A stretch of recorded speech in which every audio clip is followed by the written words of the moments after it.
Hello everyone, welcome back for the next session of SAP Security. In this session we will be discussing about creating and maintaining SAP user master data.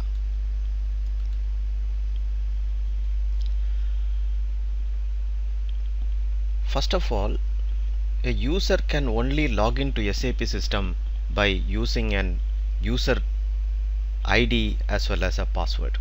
If does not exist an user ID and password, then the user cannot log into the system. As we seen, the scope of SAP user, that means what the user can do with the SAP, that is defined by the roles which is assigned to the user. And the user master record is a client specific record that we have already seen. That means if you want to log into SAP system, you need a user ID in the specific client which you wanted to access. So this is a client specific data. To create SAP user master, the transaction code is SU01. So in order to execute this transaction code SU01, there is quite number of authorization objects which is required. So how do we know what is the authorization object which is required to run SU01? So for that we have an transaction code called SU24. We will see in very detail how does the SU24 works, but in general we wanted to know what is the authorization object. Let's check in our system using SU24 what are all the authorization object which is required. Let's go to our system. Okay, here is our system. If you run SU24,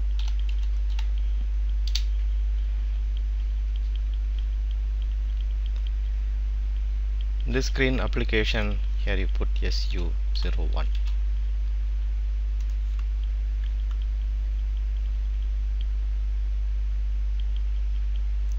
In this screen you come back and see what all the proposal says yes. This means this is required. So when we here, these are all the main object which is required. The first one is authorization check for roles. That means if you have this authorization, then we can assign the specific authorization to this user. Second one, for example, user master maintenance authorizations. That means this object controls what you can assign, what kind of authorization you can assign in user master using SU01. The next object is, for example, s underscore user underscore GPR GRP. That means user master maintenance user groups. Means using this authorization objects you can control some specific user groups. Let's say I don't know what this authorization object does. So what I will do, I will just simply select this and go to information. Here it will give you the detail of this authorization object.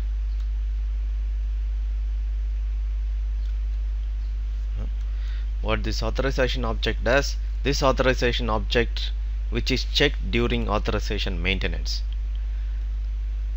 Whenever you are using, and this also been used in some another transaction code, if you see SU03 and SU02, define this field.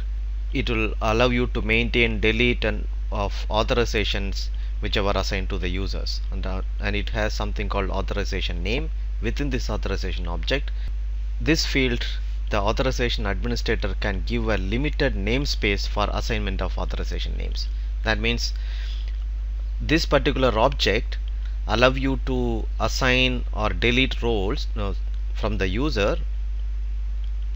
Also you can limit some of the roles. That means, for example, if in a practical scenario what happens is you have a decentralized user administration, for example. In that case, so you are a security consultant, you administrate the entire system, then you have small groups For example, they supposed to do some specific user group or some specific job roles. So then in a practical scenario, you will have a job role which is defined for end users. You will have some job roles which is defined for your consultants, for example, yeah, consultant or some data migration, some sensitive roles.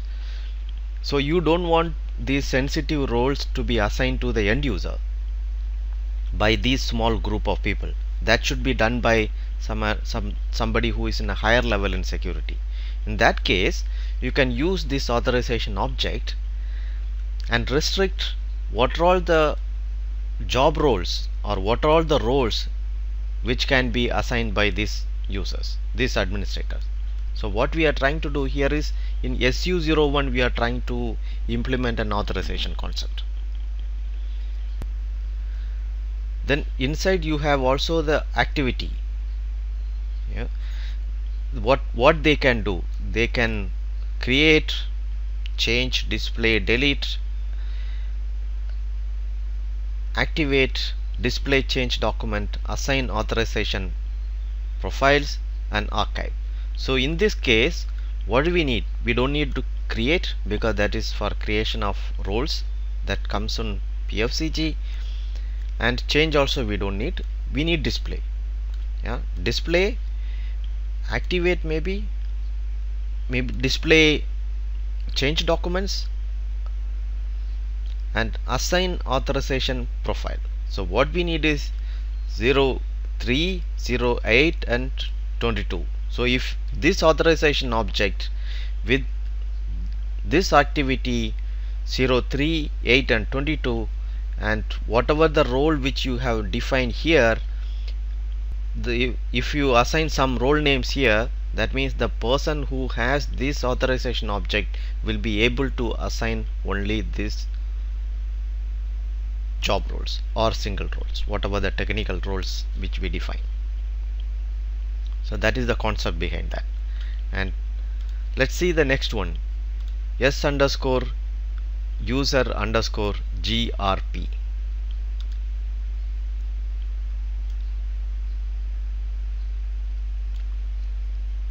This has a user group field. Okay, I need to give you some more details. If you double click on the specific object, then you know what is inside this object. You have activity, authorization, and the object.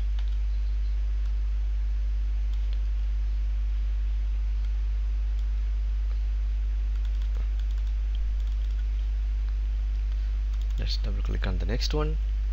Then you have user group. In user group we have quite a number of activities. You have here you have activity as well as CLASS. CLASS means it's user group. It's a technical name for user group.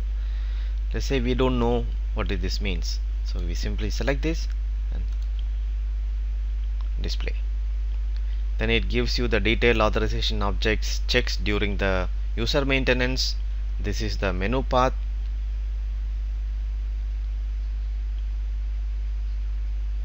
So this object define following field, user group. This field can use to set user administrator to maintain one or more user group.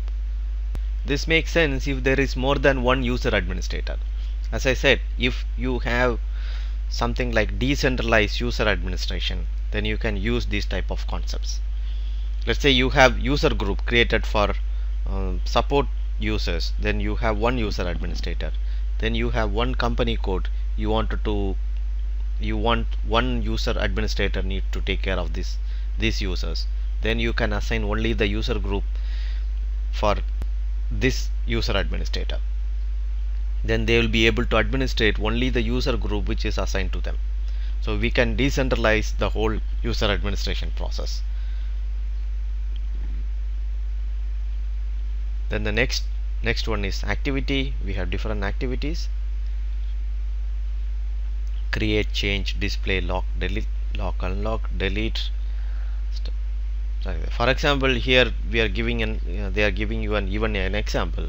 Let's say user group is super, then activity 01 to 03 and 06.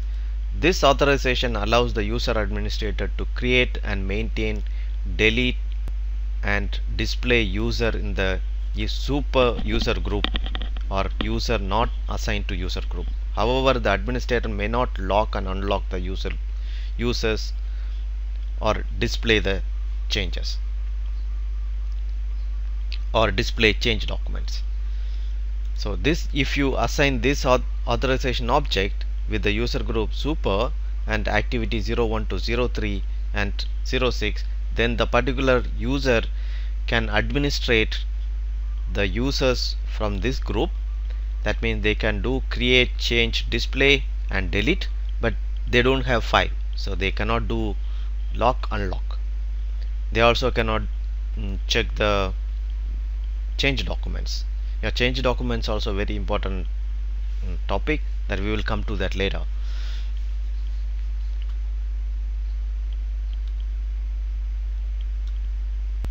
Okay, let's see the next object.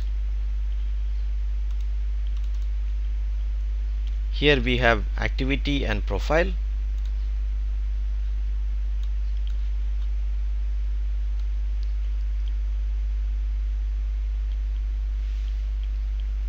Okay, in this authorization object we can define what profile they can assign. Before, what we have seen is the roles. Now we are talking about the profile.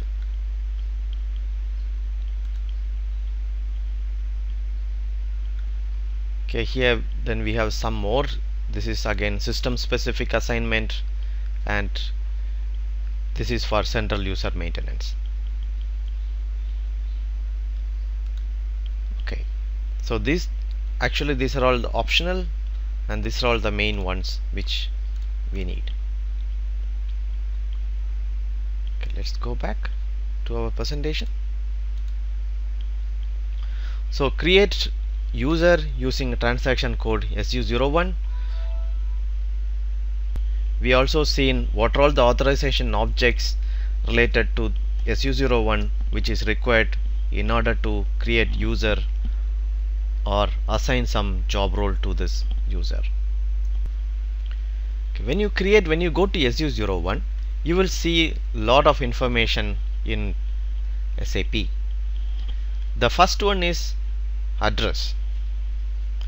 In this tab, we call this as tabs. In this tab, we will define all the personal data and the communication data, email address and company address and so on. Next one is logon data. This logon data will have user type, validity, password and user groups and some more information like cost center, account number and stuff like this. And next one is SNC. This is secure communication in the network. SNC full form is secure network communication. Then you will have the certificate which we can define it here. Next tab is default. In this tab you can define the startup menu, logon language, date and time format and default printers, stuff like this. And next one is parameters. This here we can define the user parameters. Again, roles. Here we can assign the roles which needs to be assigned to respective users. When you assign the roles here, then the respective profiles will be populated into this tab, profiles. We can also assign profiles directly to the users, but it is recommended that we do not assign any profiles to the users. There is a reason for that. We will see that why we should not assign it later. But there is also some standard profiles, standard profiles which is given by SAP. Thus we can assign it here something, for example SAP all, SAP _all. It's a profile which is delivered by SAP which has all the authorization objects available in this profile. So we can assign that profile here. So if you wanted to give all authorization to one user, then we can assign it here. Then this one is groups, but this groups is generally we do not use this group, but it's for special purpose. We see that later. Next one is personalization data. We can have a user specific personalized data. Then last one is license data, user license data. We will see the details of each tab one by one.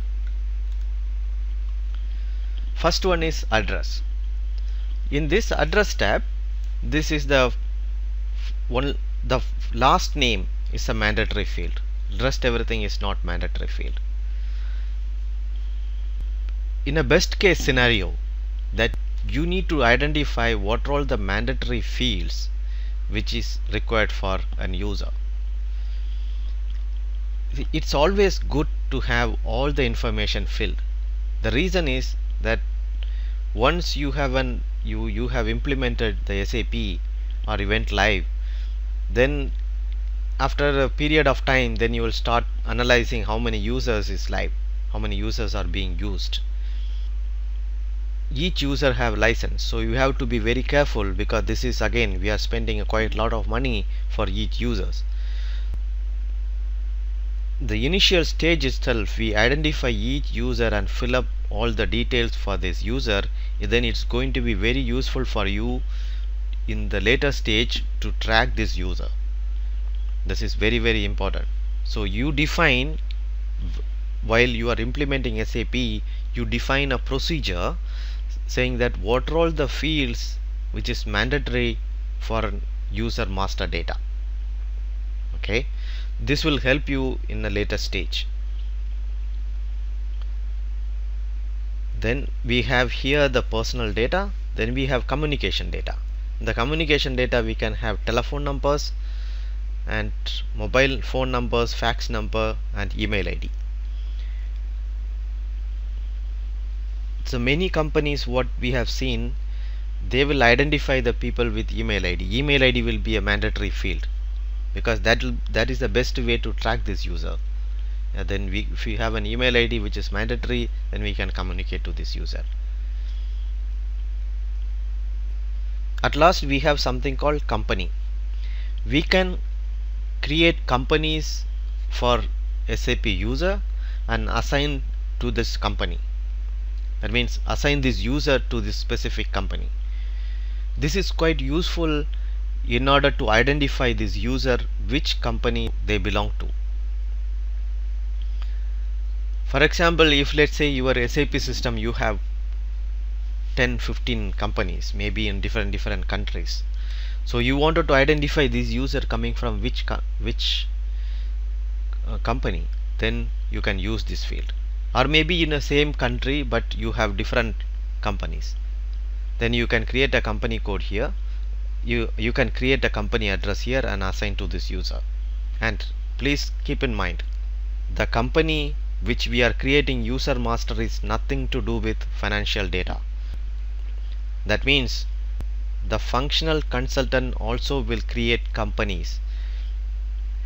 That is nothing to do with this company. This company is just used only in the user master. So please do not confuse this one. This is basically, people misunderstand this concept in company here. This company is nothing to do with your actual company code in your business transaction. This is again, it's not a mandatory field, but it is better to create the company code same like what you do in your business transaction, so that it is quite easy that these users comes from which company. And in some program or some customized program, people use this company address for kind of printing their name cards from SAP to automatically print it in the some documents like this. You can use this company address. The reason why they don't use the actual company code which is created in the functional is because you can also use the personal information like mobile numbers and telephone numbers from here and the email ID. let's say you wanted to print your name cards, and this the user can change using the transaction code SU3. They can change these informations. So it's quite easy to use this one in your customized programs. That is the one of the, let's say, one of the advantage of having a company address here. Let's see in our system first.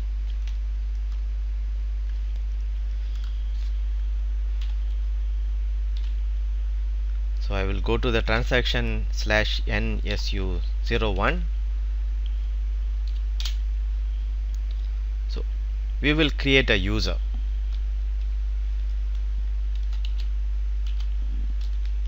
Security student 1. This username can have 12 characters maximum, and put the username. Then we have something called alias. This one you can have a different username. Generally people use the email ID here. This is like a alias user ID which you can use in something like ESS, employee self-service portal. So you can, instead of this user ID, you can use this ID which is put in here.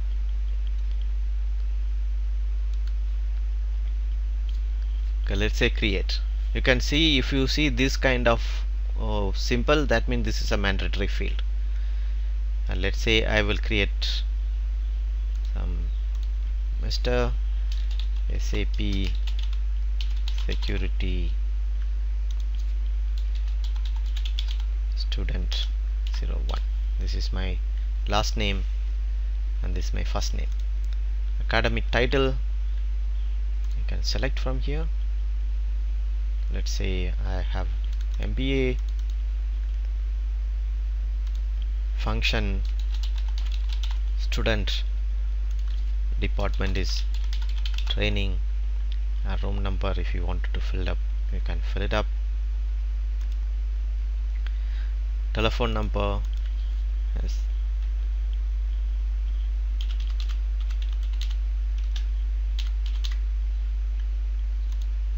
Then the email ID, then security student at mydomain.com.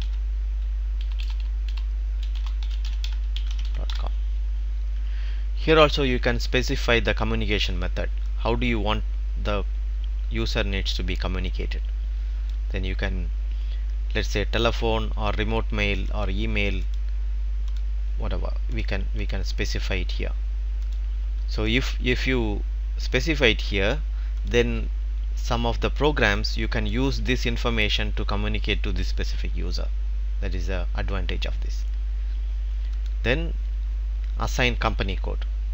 If you click here, these are all the company codes which is presently available with this in this system. So let's say SAP France, then you are assigned to SAP France. Now let's see how do we create a company address here. Say assign a new company. Let's create a company here, SAP Security Training.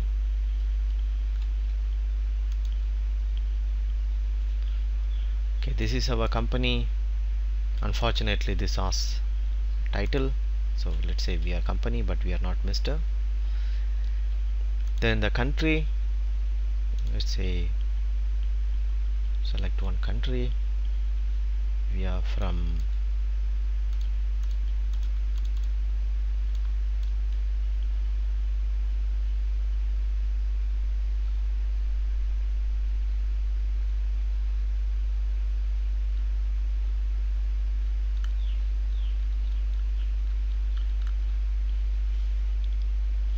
okay.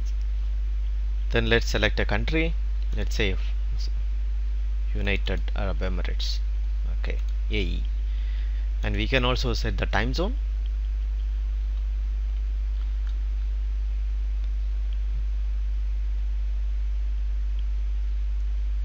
not sure what is the time zone for United Arab Emirates. Let's say Iran. Okay, it is a time zone. You can provide the address of this specific company, postal code 1020 something, PO box postal code 123321 123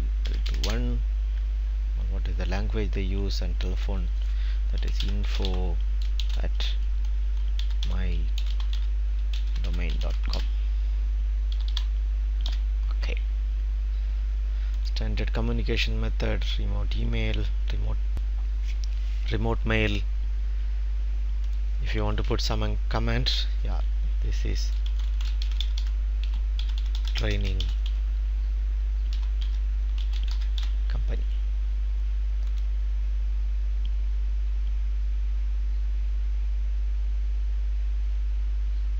Only postal code or company code post is allowed, so should not have this. Okay, time zone is not a valid for oops. Oh, this is not a time zone here. Okay, that is the warning message generally. So if we wanted to fix it, you can fix it. I said okay, then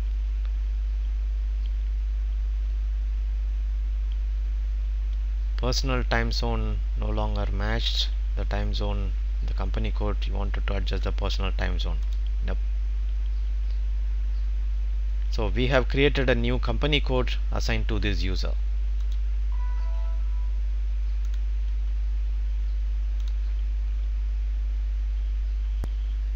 So what did I do here? I was trying to save this user, but it says that we need to have an initial password.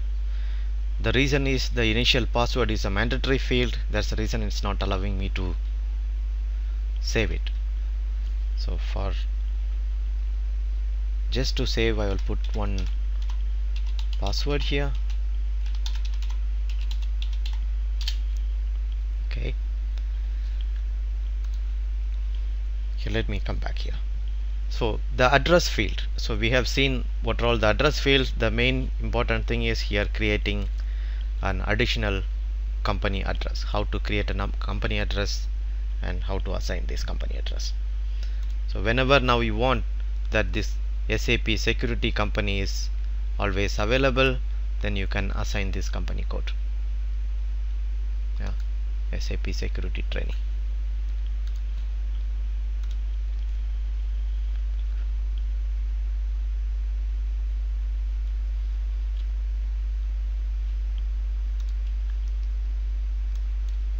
Okay, now let's go to the next tab.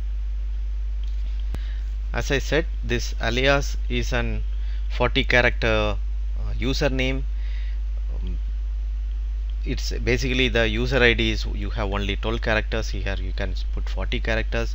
This is generally used only in employee self-service or some kind of internet transaction data. So if for example you wanted to have a user who will use SAP or and ESS, then you need to use this alias, and you need to define the user IDs here. Then they will be using this user ID as a alias user ID to log into our log into their ESS for their internet transactions. Next one is user type. Now our user type is dialog, because we will use this user type to log into the system. We will see this particular user type in detail. It's quite important. For time being, we just select dialog. We need to put an initial password. So you can key in the initial password, or you can generate a password using this wizard. If you click this wizard, then it will generate a password for you. It will automatically generate a password for you. That will be the best way to do it. You instead of keying your own password, better to generate this password. And next one is the user group. as we seen, this user group has its own authorization check. So whatever the user group you have assigned here, you can check this user based on this authorization group. Let's say I put this technical. So now we have assigned the user group as super. So whoever has the authorization object which has the value of user group can only maintain this user. Then validity from. Then next tab is validity period. This is also quite important. We can define its valid from and valid through. So we can put the date, let's say, and valid true.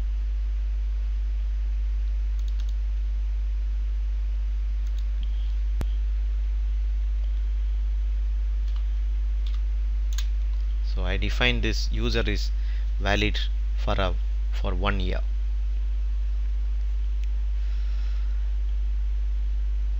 In a typical scenario, people, what we have seen, what I have experienced so far, people leave this as blank.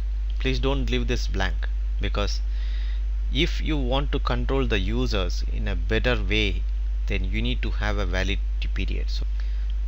So you need to have a policy saying that whenever you create a user, the default validity period for this user is 1 year or maybe 10 years, whatever. So you need to have some kind of policies to define this validity. What it does, that it will help you to review these users whenever this user is not valid. For example, we assign default validity for a user is 1 year.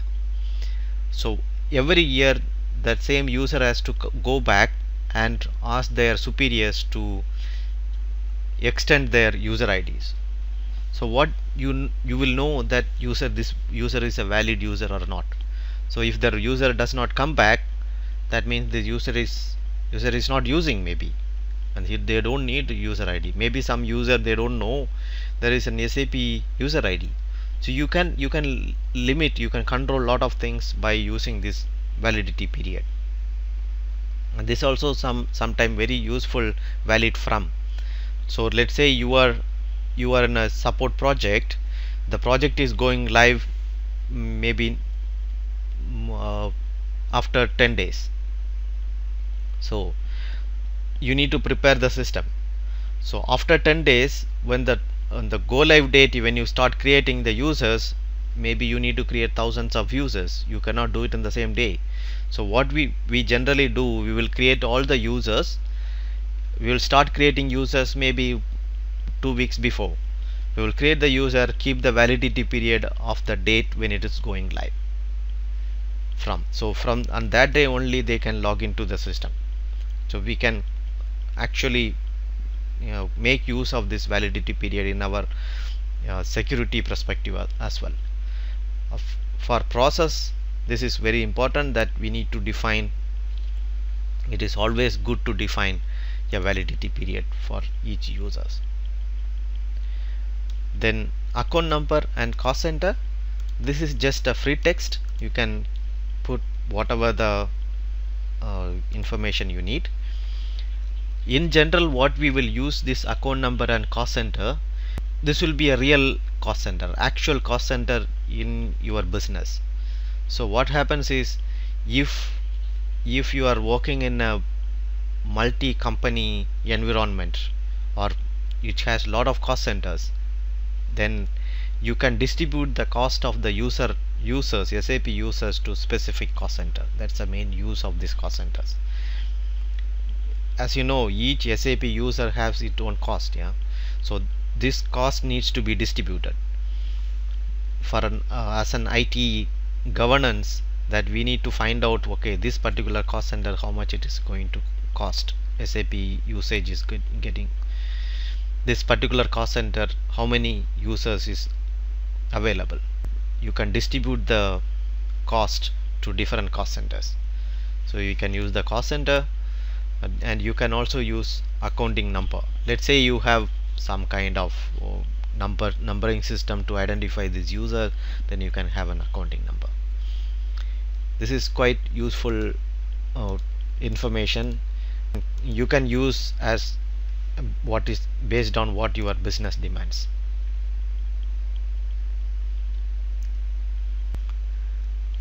Next, let us come to this user type.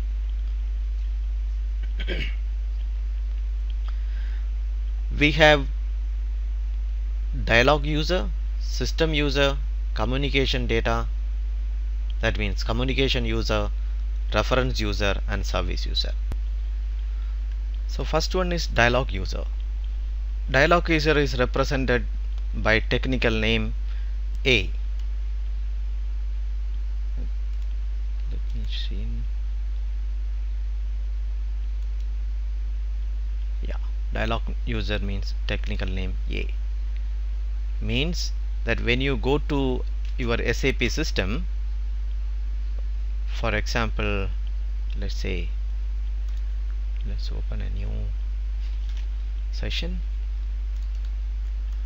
Here if you go to SE16, the users in SAP system is saved in table USR02. Go to USR02.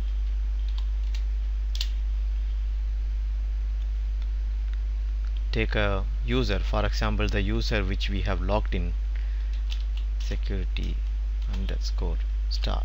Let's put it like this. Let's see all the user like this. Okay, now we have trainer. Here the user type is A, so this is a dialog user. That's the reason user type is A. That's what I mean. Here, where is the user type? If I say select here, so you can see here A means dialog user, B means system user, C means communication user, L reference user, S service user. Okay, that was the technical name for the user. Okay, first one is dialog user. So the dialog user is used to log in to the system using an user ID and password. Okay, the normal user, SAP user. When the dialogs user logs into the system, it obviously required a password to log into the system. And when first time dialog user log into the system, it will force you to change the password.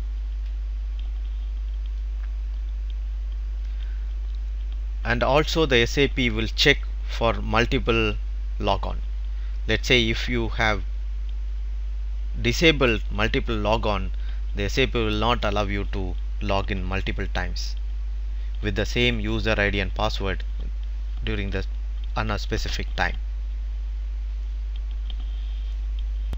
So it is very important. Dialog user, when they log on, it will ask you to forcefully ask you to change the password. It will also checks for multiple logon. Okay. The second one is system user. System user is identified as B. The system user, or we call this background user also. The system user or background user used for background processing. Let's say you wanted to schedule some job in background, then we can create a background job. We can create a background user or system user, assign some authorization for the system user, then you can run the program with this user. Meaning, for example, you have some programs which needs to be scheduled every day, for example. Then you can use this user to schedule this program. We will see in our later session how do we schedule a job using a background user. So the advantage in this background user, that using this background user we cannot log in, or using the system user we cannot log into the SAP system. So when you define a user as a system user, then you cannot use this specific user to log into SAP system. This is only for the system purpose. That means scheduling background jobs, and you can also use this user, the system user, to call internal RFC called. Internal RFC calls means RFC, we have seen it before, remote function call. Using this user you can call this system itself. You don't need to call an external system. Let's say for example this is a PRD system, you can call this system itself. Why do we need to call this system like this? There may be a special case. Let's say you wanted to, let's assume like this, you have a typical requirement from business that the user who is going to run, for example one user, this user who is going to run some program, who should not have lot of authorization, but you wanted to run only some specific program that will trigger something to this system. So in that case what we will do, we will create a system user which will have lot of authorization. Then the ABAPer will create a program which will use this system user and use an RFC remote function call to this system itself and execute some program. That is the usage.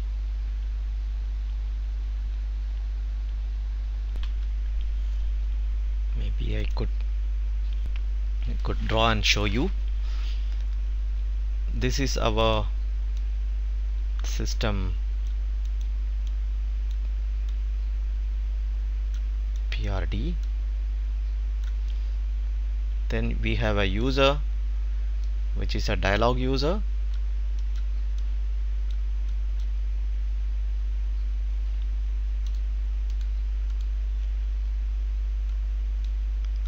User as a dialog user. Then we have a system user.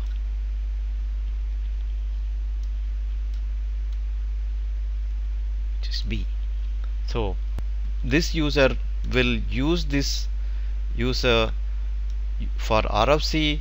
Using this user it will execute some program here in our productive system. Then this user will get the answer. So only using this RFC. This RFC is called by the program which is customized or created. So this is an internal RFC. This user, this everything is sitting in the system PRD.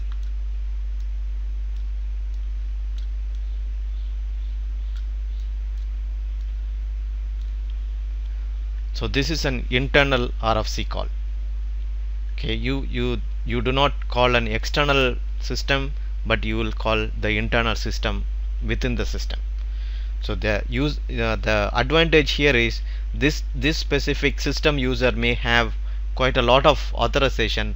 However, this you cannot log in to the system using this user, and secondly this user can use this specific system user only for the program which is defined by the process. Okay, that is called internal RFC. So the system user, we can use it for background job as well as for internal RFC calls. So when you create a system user, you put an initial password.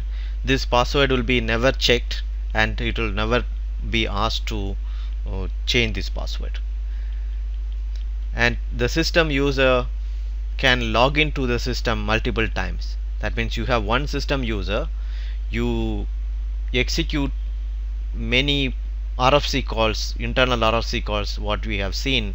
That means whenever you use an RFC call, it anyway is going to log into the system. Like this, you can have multiple RFC call coming to the system. So it allows multiple login to the system. Okay, that is system user. Then we have communication data or communication user.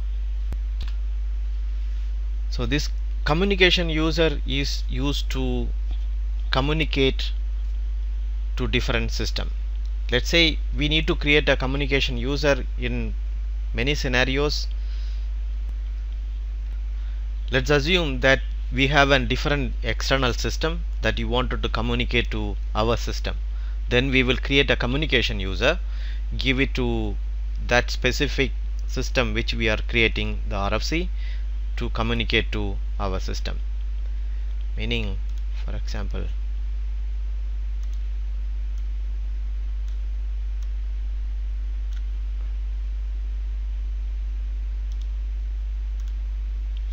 this is our PRD system, production system, and this is the external system. So from here we want to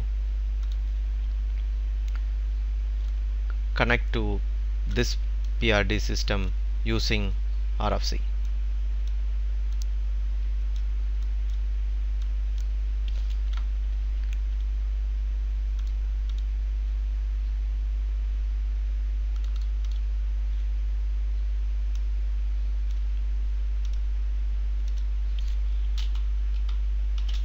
Using RFC. So in this case you need a user in this PRD, because this is the connecting system. You will create RFC connection from here and log into this PRD. Then we will create a user ID in this PRD as a communication user and configure it here. So we will put this user ID into this external system and the password into the external system. So it will log into our PRD system and do some process or extract some data.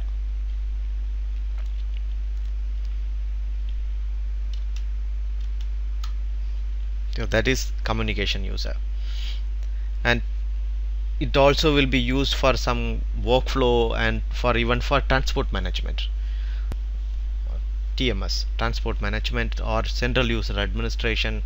There's a lot of reasons that we need to have a communication user. So main reason is this remote function call. Using this communication user, you cannot log into the system using dialog mode, that you can only use it for RFC calls. Password for this communication user is in general is not changed. That means the initial password will not be changed in all the conditions. It's again depends on how you are going to use it. You are going to use this communication user in an interactive mode or a non-interactive mode.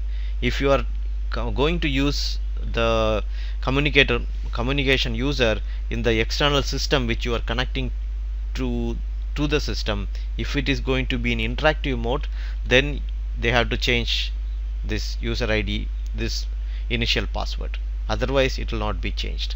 In most of the cases it will be non-interactive mode, then the password will not be changed.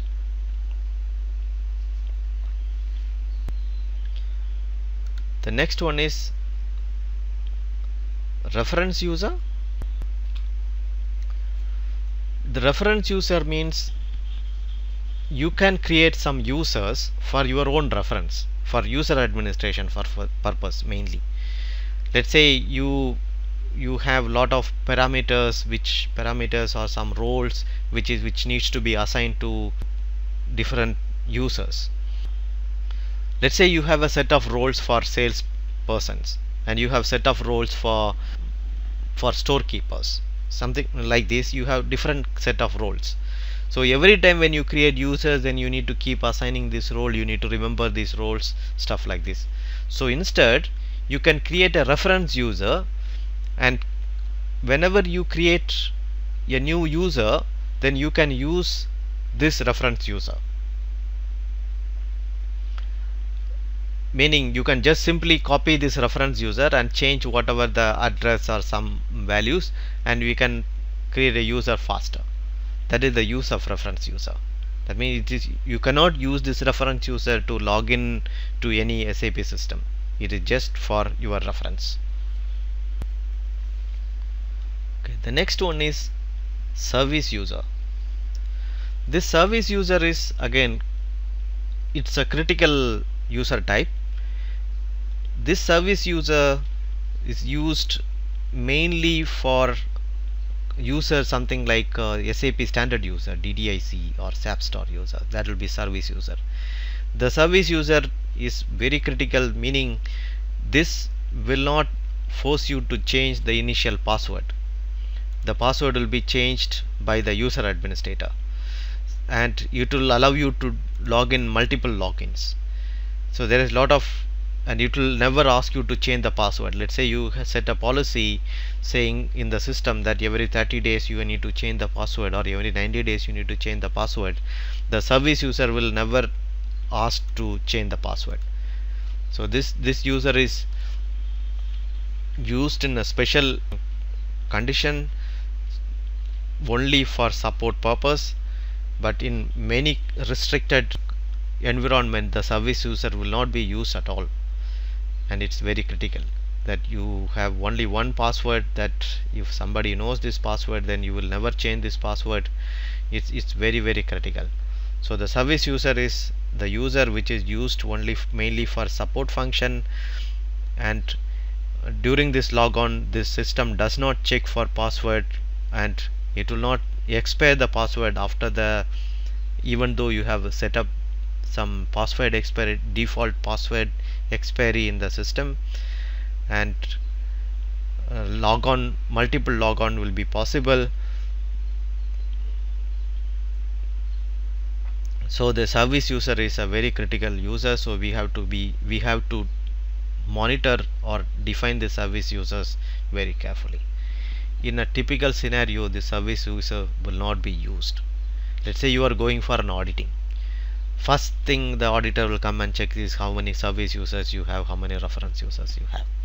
Reference users even it's fine to have, but service user is very, very critical. They will always see this service users. It's a very critical one. So until unless your business really demands to have a service user, please do not create this service user. The reason is this. But in case of quality and development, you can have service users, so which will not, you don't need to change the passwords. Okay, let's move on to the next. This is SNC. If you have single sign-on, secure network communication, that is single sign-on, then you will have an SNC name provided by the service provider, SNC service provider, that you can specify it here. Next tab is default. In the default, the first one is startup menu. You can assign a startup menu. That means whenever the user logs in, this will be their menu in the left hand side of the logon. We have different menus. Let's say we can select here and see the menus. Like these are all the standard menus. Normally when you log into our SAP system, there will be standard menu which is displayed to you by default. That menu is yes 000. This is the standard menu. So if you want to change, that's the reason when you log in that your menu looks like this. Let's say create a session. This is S000. This is a standard menu. If you wanted to change, you can add additional, change the menu here.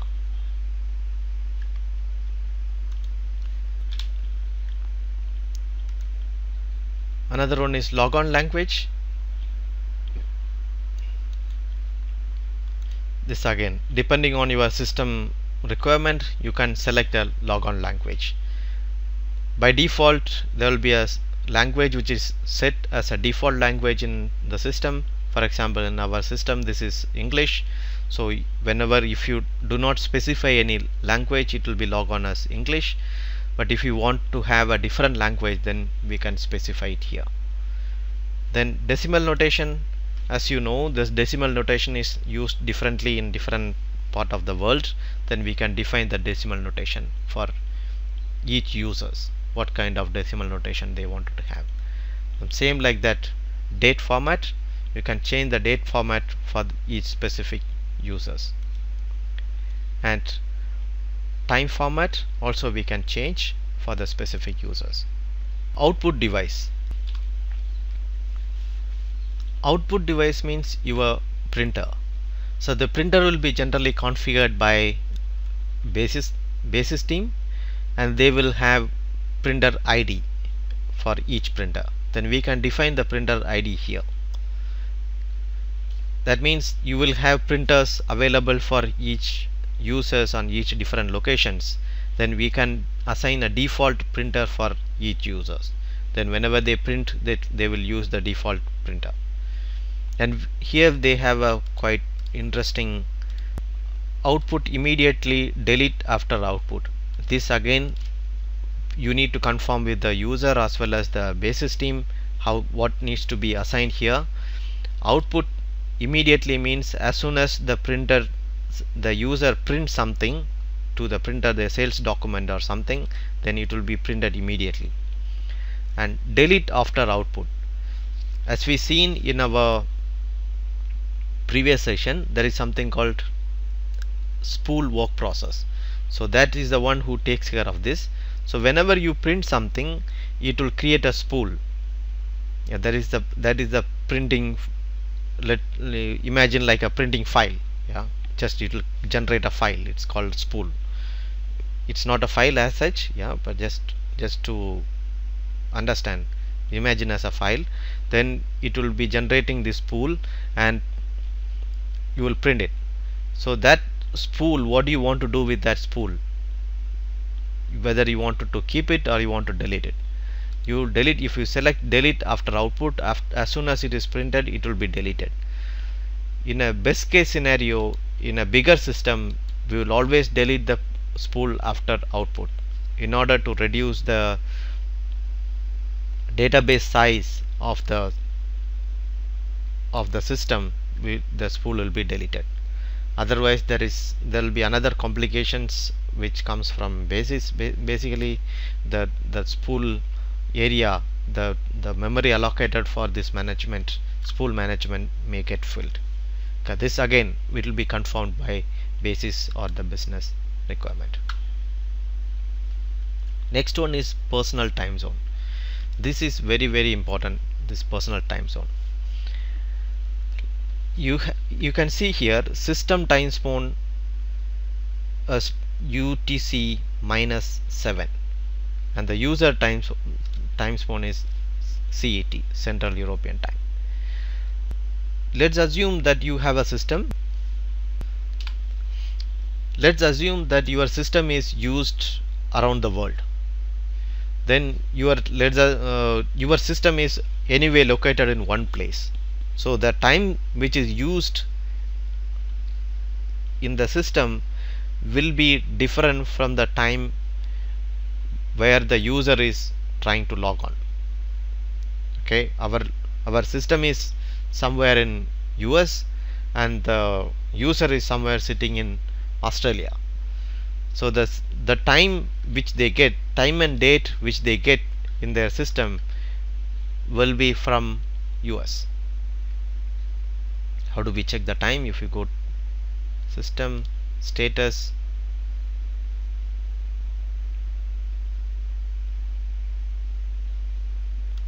then we can get the system time. Yeah, this is the system time.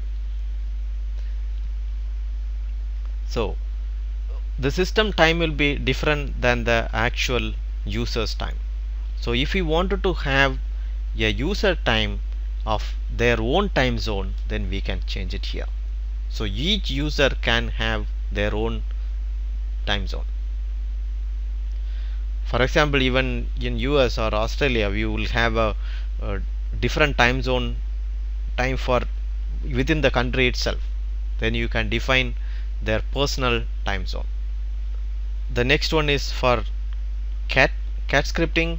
We can enable this one if you need to have indicator on cat scripting.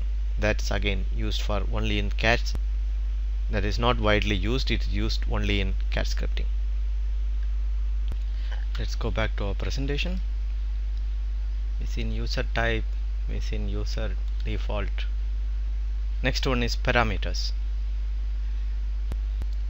This parameters, in parameter tab we can assign default parameter for the user, meaning using this default parameter it will change the behavior of the user. Let's say you have some transaction code, you want to default some of the value, like company codes. You can default some company code. For example, this is related to authorization. SU53 style is classic or tree. In SU53 means it's a transaction code to identify the issues in SAP. SU56 we already seen, and SU53 is another one transaction code to identify the issues in SAP, authorization issues. So in this SU53 output, how does the output should look like, whether it's a classic or tree? This we can define it in user parameters. Same like this, we can have quite a lot of user parameters which we can use it in the parameter tab. Let's check in our system.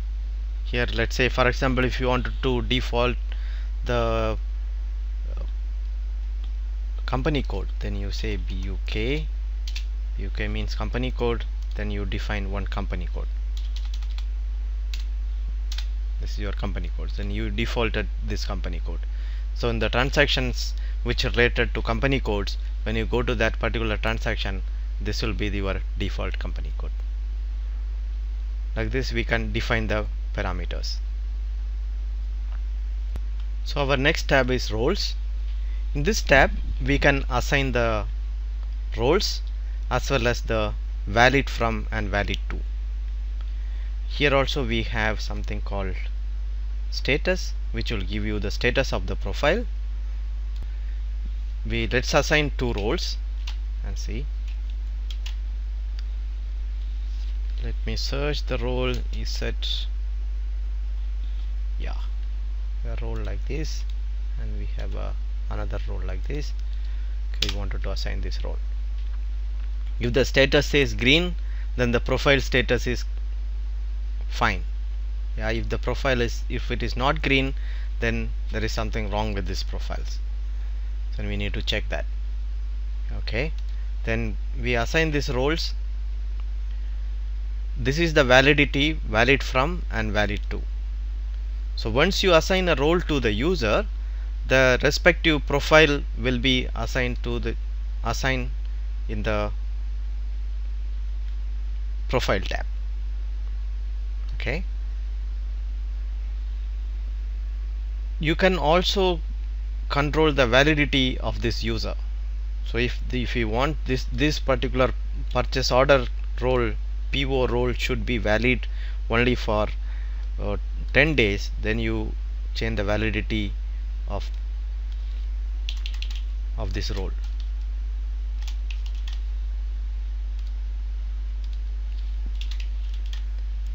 Say this should be till 21st. Okay, then we will change the validity of the role.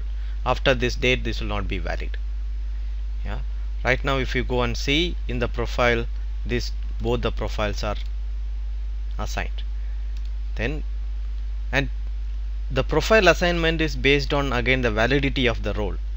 If the role is not a valid role, then the profile will not be assigned.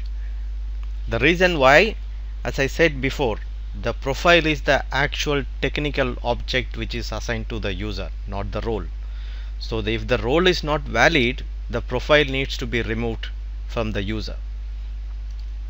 So let's try to do some testing 05 till okay, I backdated this validity of the role.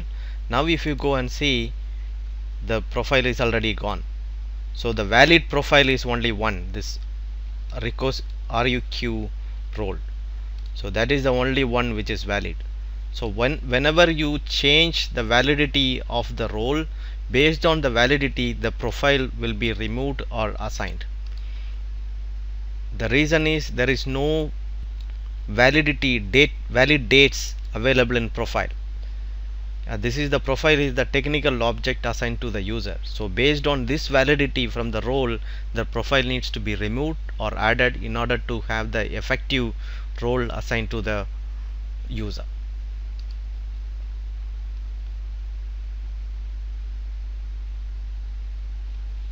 Okay, let's try to assign a composite role.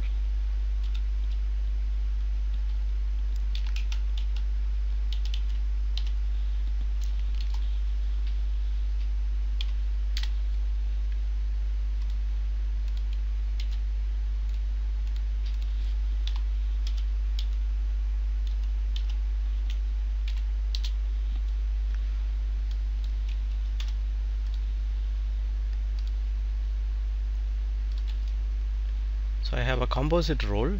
I wanted to assign this composite role. Okay. Now if you see the type, if it is like this, then this means it's a composite role. If it is like this, only one row round, then it is a single role. And if you see one of this role is blue, that means the validity period, you cannot change this validity period. The reason is this single role is coming from this composite role. It is not a direct assignment. So if it has a different color, it's a blue color, means that it is not a direct assignment. So you cannot change this validity as you've seen. If you wanted to change this validity, let's say we change to 2015, then this will change the validity of this role. Yeah. So this particular composite role has two single roles which has this present validity. So the profiles are created, assigned based on the role which is valid. So right now what we have a composite role which has the same single role what we have assigned. So we have almost same thing assigned twice. So if you go to profile, you have only two profiles. So it will not assign multiple profile. That's what is the valid profile. It will assign only the valid profiles. Okay, let's go back to presentation. Next one is group. This group field is not the group what we have seen in our logon data. This group field is actually, this is not used. This is used only for special function. This is in R3, it is just simply disabled, it's not used.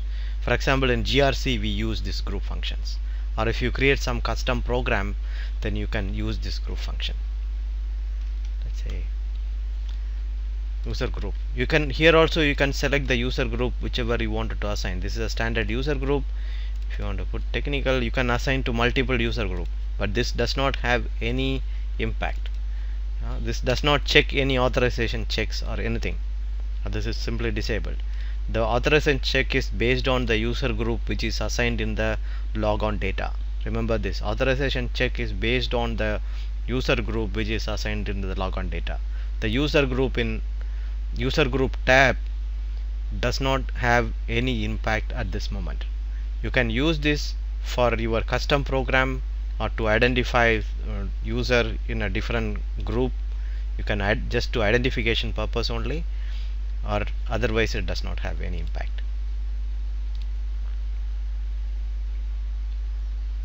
Then next let's go to personalization. In this personalization tab, you can do quite number of personalization for the user. There's quite a lot of personalization objects which is available, and we can create our own personalization object. For example, this is some Z object which is created by somebody. It says some enter namespace. This is controlled gadgets creation rights. Actually, I don't know what is this personalization object is created for. So like this, we can create a personalized object for each individual requirement. For example, I can show you, this is a personalization object which generally we use in our security area. This is for license administration. So if you double click here, then you can define a variable name and value. Then this is used for license administration. You can put something and some values, then you can retrieve this data along with your licensing data of SAP. This is what we use for in a security side. And there are quite a lot that is used for, there's something, this is used for GRC and for CRM, for utilities. You can customize the user based on the personalization data. Let's say if you wanted to have an additional information assigned to this specific user, then we can use this personalization data to add that kind of information. Say we have all these address fields, you want to have one more field assigned to this user, then you create a personalization object, then you can assign that particular specific personalization object to that user.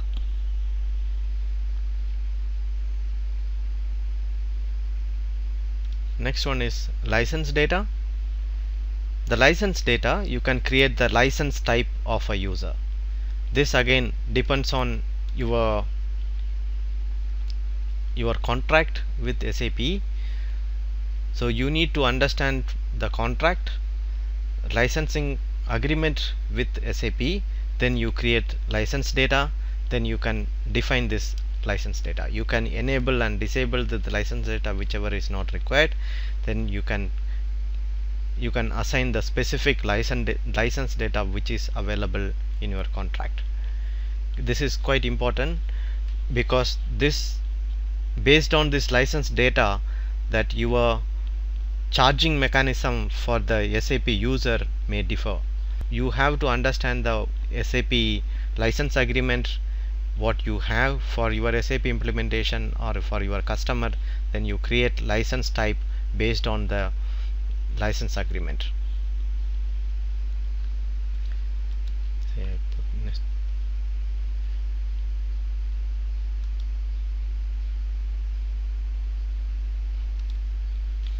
So for example, right now I just selected SAP NetWeaver user, no specific versions, say OK.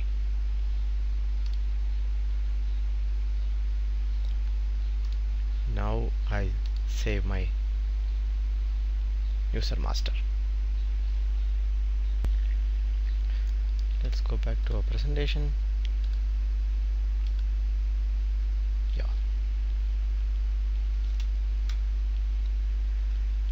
Now we created our user master. Now if you wanted to change anything in the user master, then you go to the change option, then you can do the specific changes, whatever you like to do. And we have a couple of other things. This is for display, only for display. You can go and display like this. And if you want to delete, you simply click delete. Next one is copy user. For example, as I said, if you create a reference user, you can use this to copy the reference user to the new user. For example, let's say I'll create SAP security reference UADM. Okay, U_AD. Say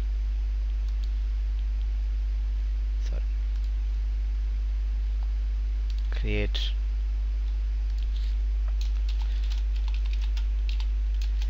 SAP security user admin reference user.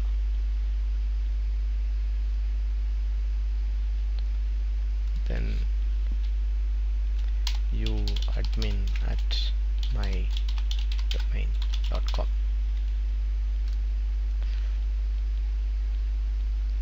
This user is a reference user.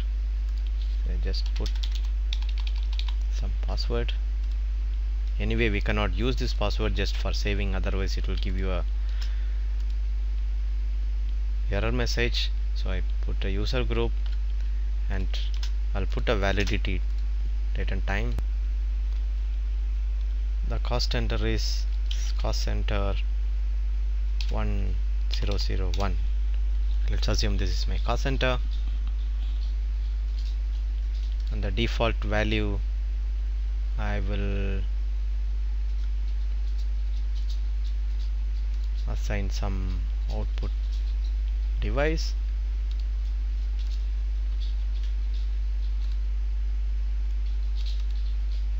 This is my output device, and parameters, I have couple of parameters. Be okay.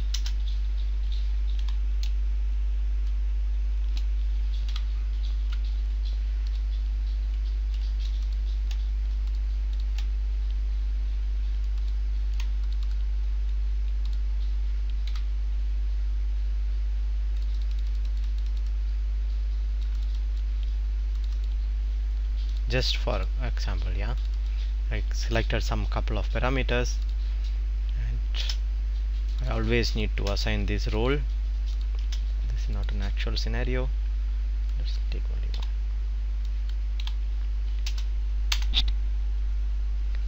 Okay, I always need to assign this role, for example, and license data I need to always select only basis user.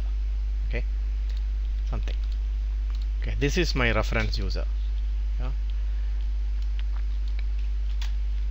I'll save this. Okay, now I got a request that I need to create a new user. Then I will say the new user is new 01. I simply need to copy from reference user. You can select whatever you wanted to copy from there. You can also select the address data. By default the address may not be same, that the name can be a different name. So by default this address is not selected. If you like to select, you can select it and say copy.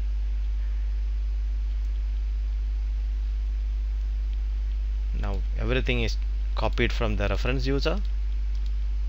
The parameters, roles, the licensing data, everything is copied. So you can simply change whatever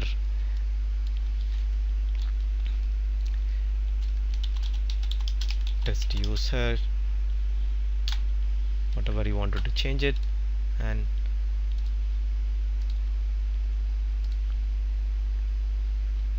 it's not reference user, it's a dialog user. Change and save. This is again reference user. You can copy from the actual user itself. It does not mean you need to have only reference. You can copy from only reference user. Let's assume this is an actual user now. The user which we have created, for example, security student. Yeah, this is an actual dialog user. If you wanted to copy this, this is a service user. Forgot to change this. Okay, never mind. If you want to copy this, you can simply copy this user also. Okay, the next one is lock, unlock. So you can log the user. Once if you log this user, it will be locked from logging on. Yeah, so let me show you how does that works. Let's put an initial password.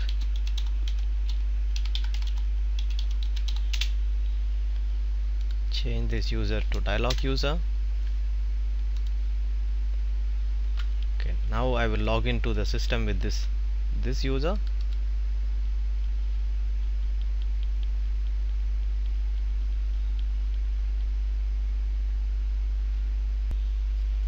SEC underscore student 1.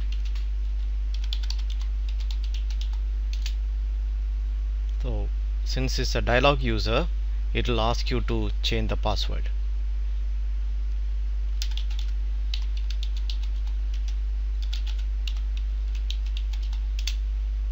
So when the first time login, it will give you the license agreement. Say okay. Now I have the user. So now right now I can log in with this user. Let me log off. Now I log this user. Select here and say log. Now the user is logged. If you go back again,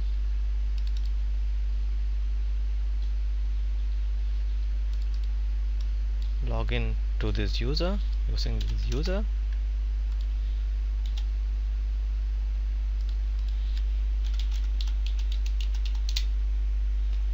If you see, the user is locked. Please notify the person responsible. So the locking, right now if you go to this user and go to logon data, you can see the user is locked. So if you want to unlock this user, you simply click here. Right now you say locked by system manager, then you can unlock it here. The locked by system manager means that you as an administrator explicitly locked this user. There is another reason the user will get locked, because you can configure the system that if you type a wrong password for number of times, let's say for 3-4 times based on your configuration, that the system will automatically lock the user that you don't know the password. For security reason we can do that. So how do we know what is the system lock available? This lock information is saved in USR02 table. So let's go to the table. If we go to SE16 USR02, let me put the user here. If you see,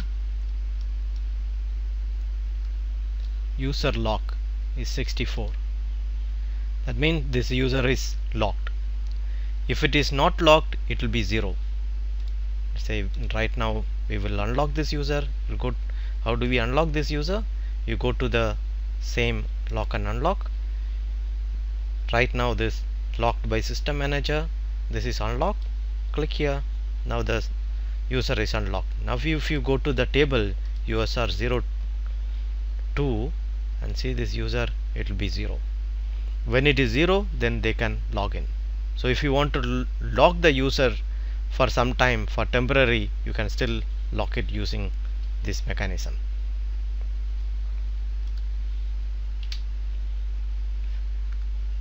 So what kind of locks are available? If you go to the USR02, this is user lock.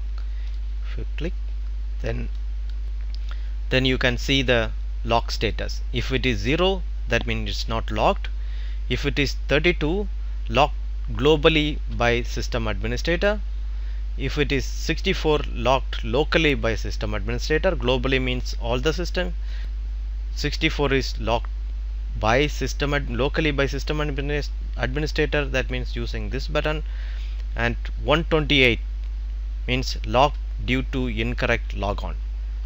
As I mentioned, that we can specify in our SAP system after number of tries of password, incorrect password, that you can lock the system. That means if a user is locked with the flag 125, that means okay, this user forgot the password, that you know. Or maybe somebody else is trying to log in with a different user ID and password. You can identify the locked user using this flag.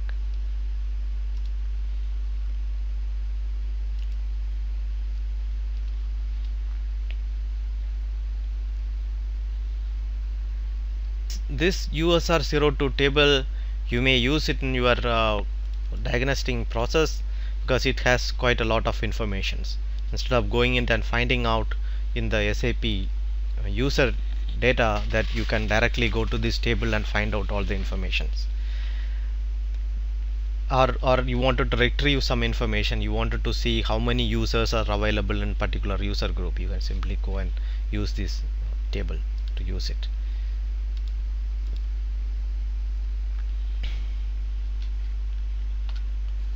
Okay, this has quite number of information like who is the created, when it was created, what was the initial password, how many times this password was changed, this kind of informations. And you can also see incorrect logons.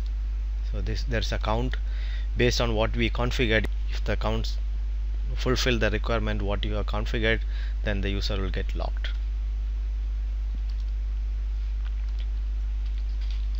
Okay, and next one is password reset. You can simply click here and reset the password.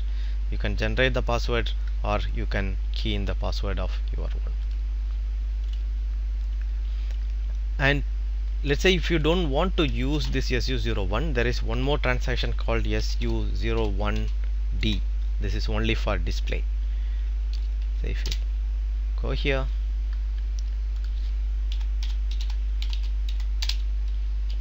then you can use this only for display.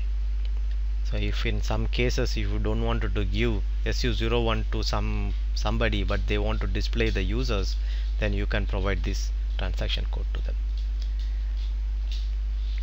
Next one I would like to show you about information. Next one I would like to show you about how to create a user group. You can create user group in different number of ways. You can go to SU01, go to environment, and you can see user group. You can go to maintain and you can create a group here.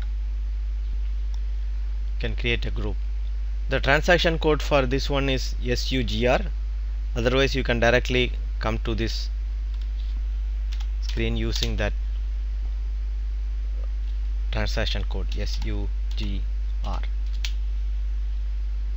Okay, here we can create user groups. If you select, you can see these are all the user group presently available. Let's create a user group for ourselves. Create user group. Sorry, I need to specify the name. Security train 01. Create text SAP security training 01.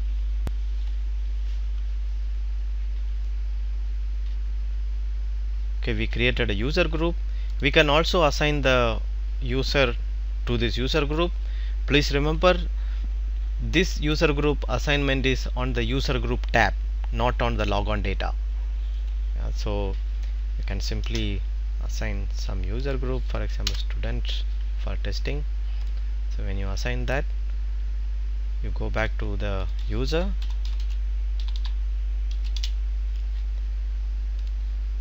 go here and go to user, then the user group is assigned. So let's come back and change the logon data for this user. Now we have our own user group, security training 1. Select this. So this is our user group. So this is a way to create a user group. Now let's go to information. This is very important option, that what we changed, who changed in this users. This is many times we would like to see what was changed for this user. So we can check the change document as well as the role assignment for this user. Let's check the change document. In this screen you can define the user and changed by.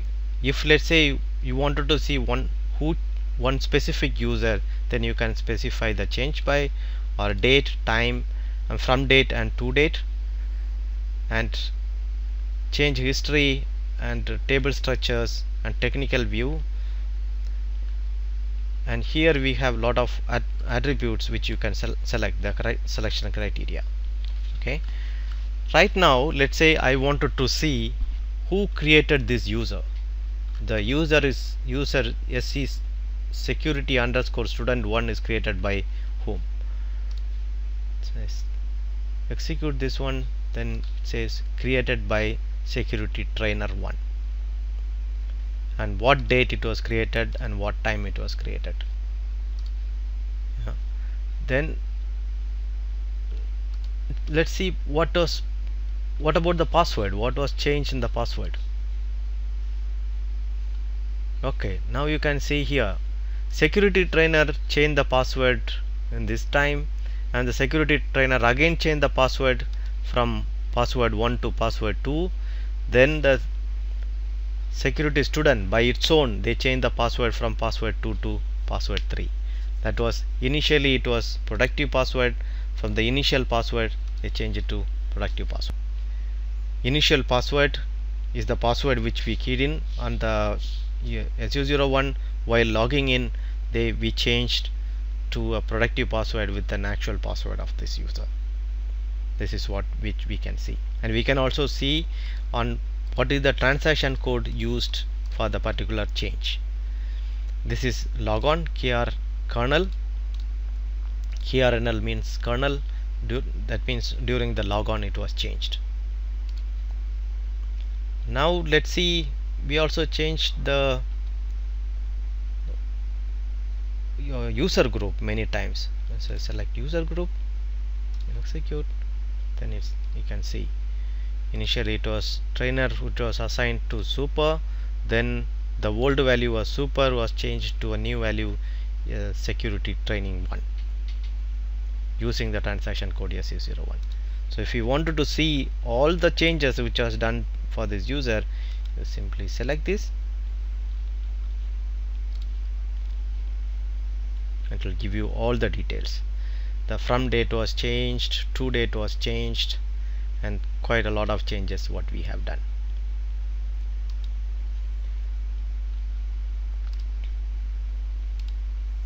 Or administrator or incorrect logon date only for locks and unlocks. We also did something here. It was locked and it was unlocked. So this is quite useful information. And the next tab is roles and profiles. Now we found out this always happens. We've seen some user, presently it has lot of roles. We wanted to find out who assigned these roles. Then we can use this tab, select role,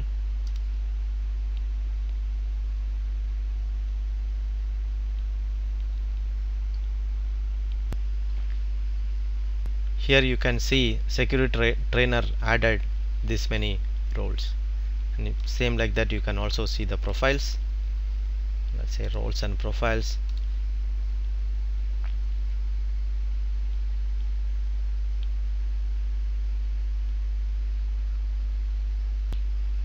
We got all the roles and the profiles which is associated with that.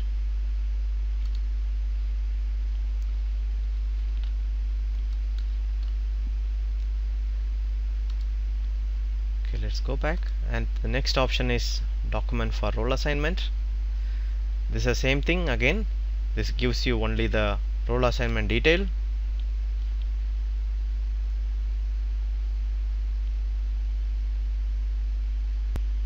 Here you can see what role was assigned. It was a new assignment or changed like this, but the report is slightly different.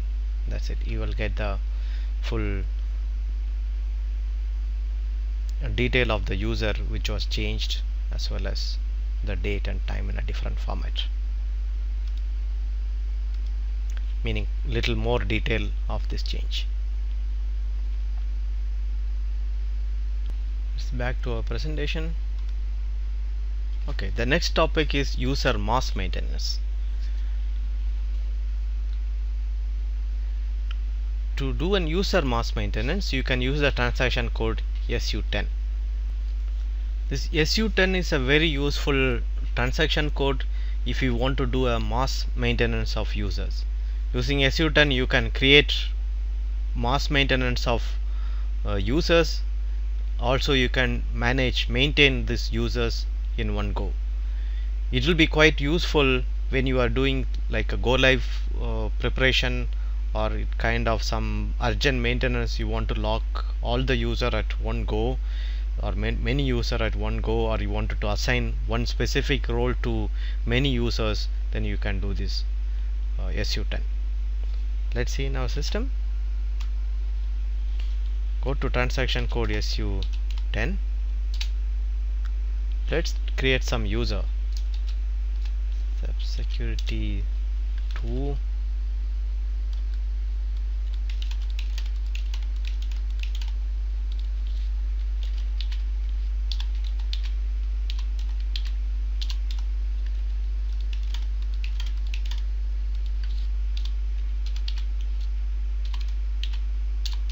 Okay, we will create all this user. Simply say create. Okay, here we need to remember something. In the address data, that we cannot maintain anything else except the company address, because the address data may be differ from one user to another user. You have to come back and change the personal data, that example name and other kind of data for each user, but you can do an assignment of a company. Let's assign to our SAP security training company.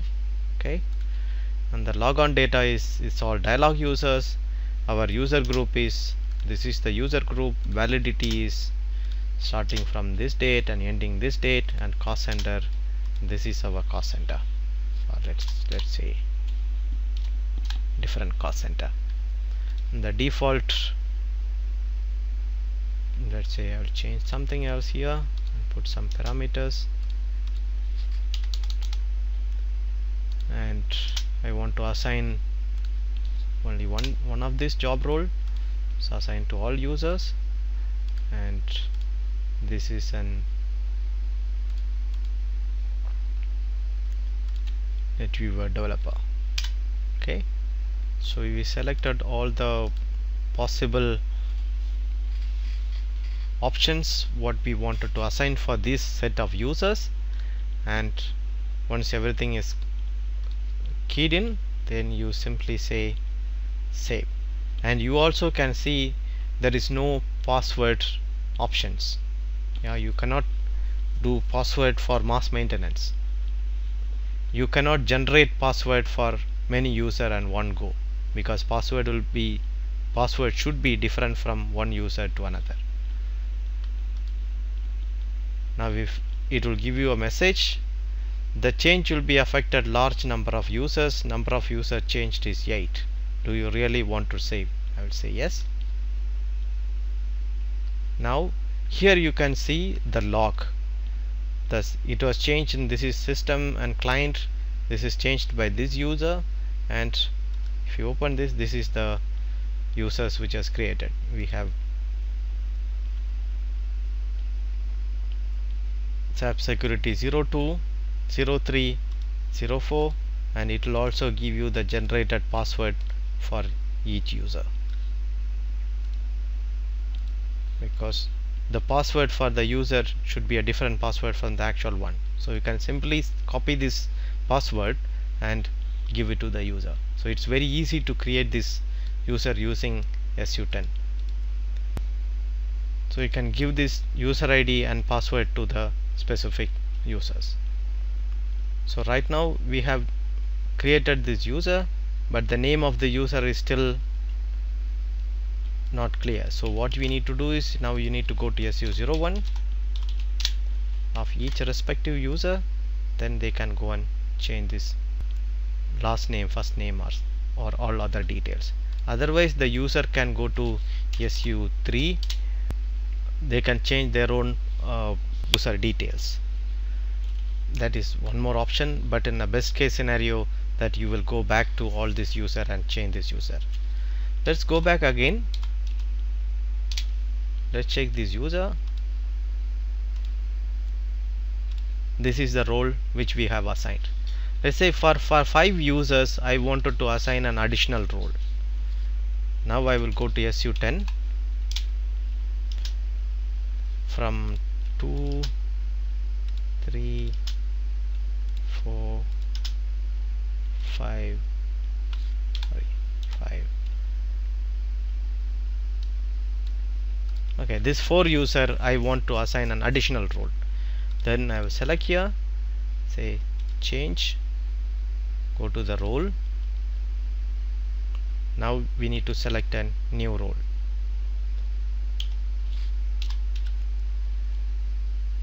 Purchase requisition this date till this date. Okay, additional role. Or let's assign something else. This is a little confusing.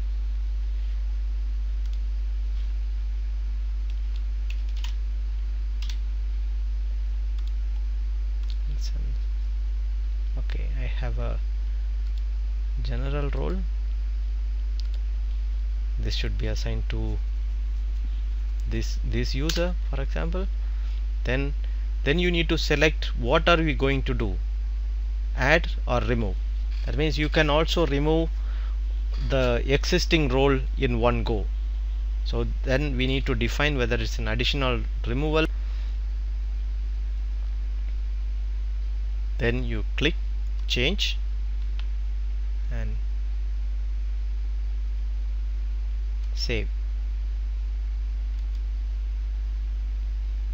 When you save, then you got all the logs. Then you can check the log, everything is green.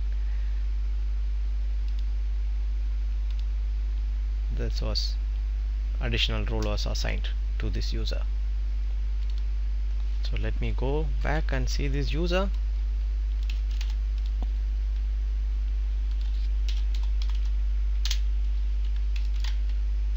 This user have the new role assigned. If I go to the another user, student 9, if I go, this is that user is not assigned with this one. This is still in the old one. So if I go to role 2, let's assume I wanted to remove this role from some couple of users. Then I will go to SU10, select maybe 3 and 4.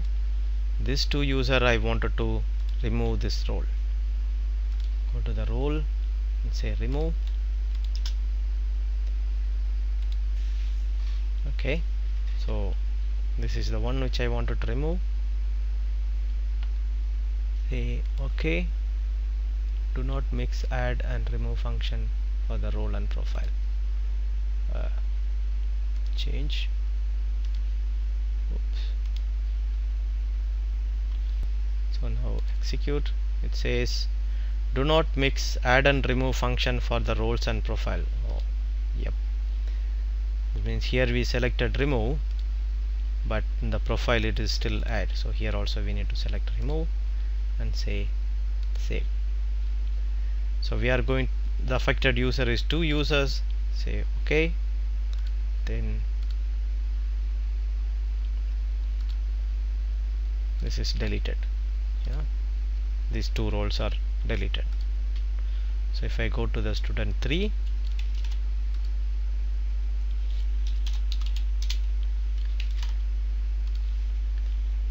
then I can see these roles was deleted. One more thing, that don't forget to change this check this option. Let's say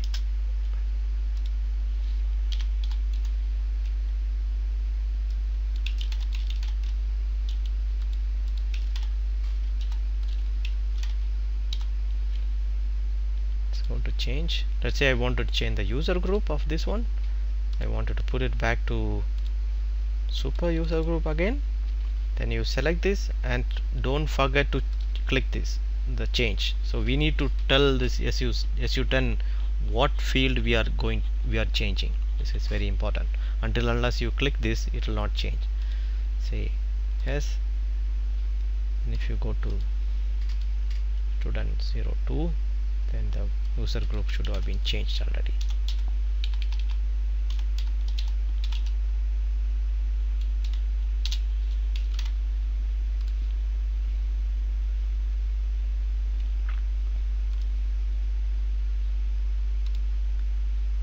The user group is changed to super.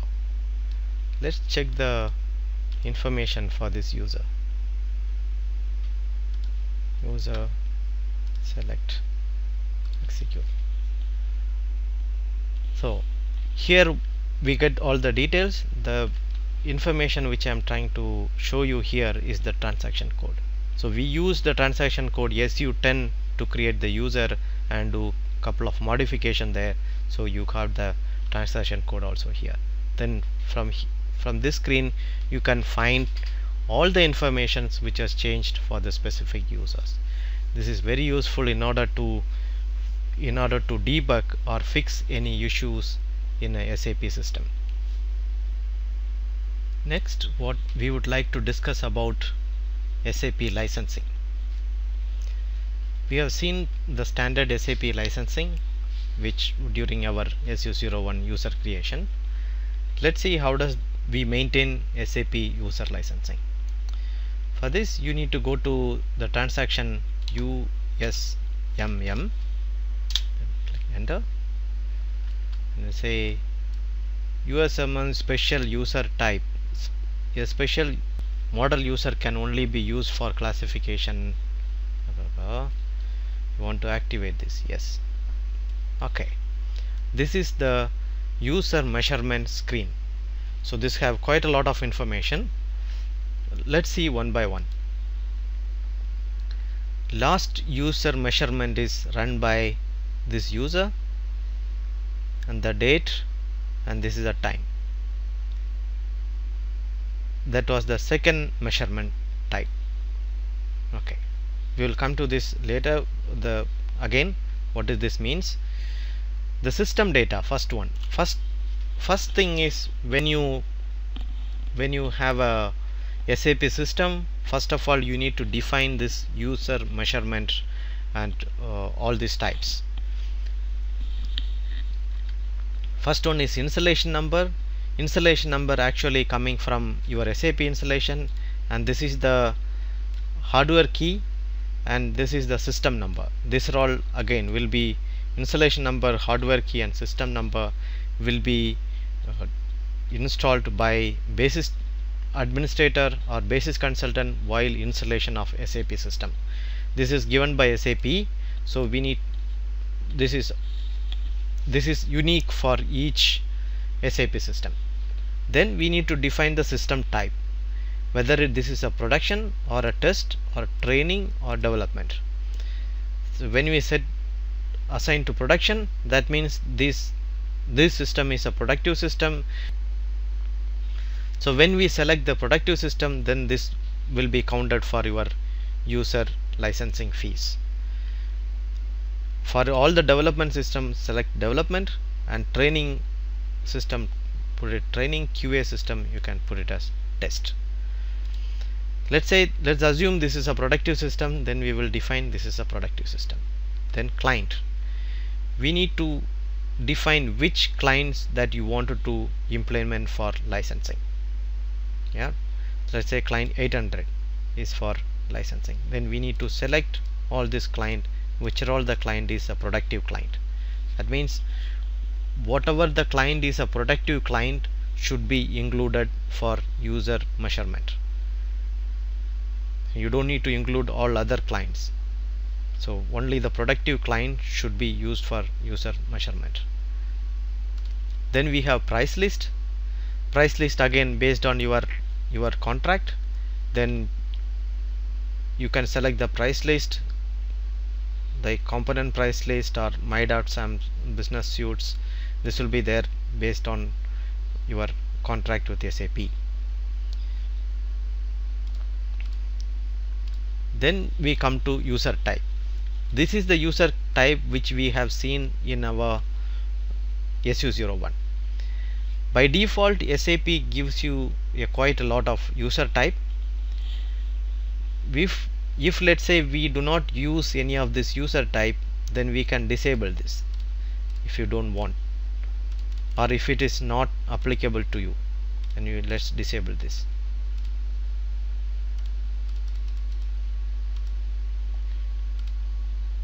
I don't have USS user in my system. I have test user.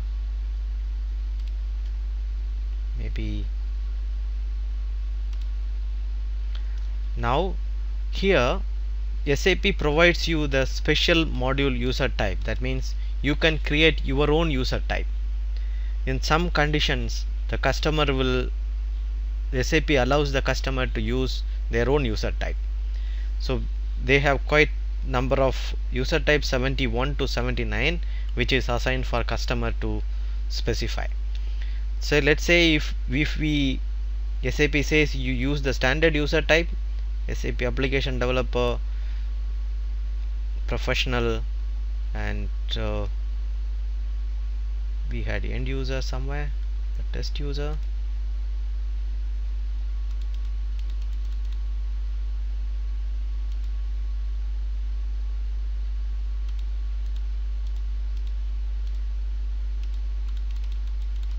Okay, we selected couple of this one, we unselect all these things. Let's assume whatever we selected was the actual one in our what we wanted to assign. Then the next one is address. Here we need to specify the address of your company, that you are sending this one coming from this address, and measurement recipient, which are all the from where we are sending. Then email address for receiving the recipient confirmation. So once you send it to SAP, they will send you the confirmation they have received this user measurement data. Let's say now we have changed this user type. I will save this one.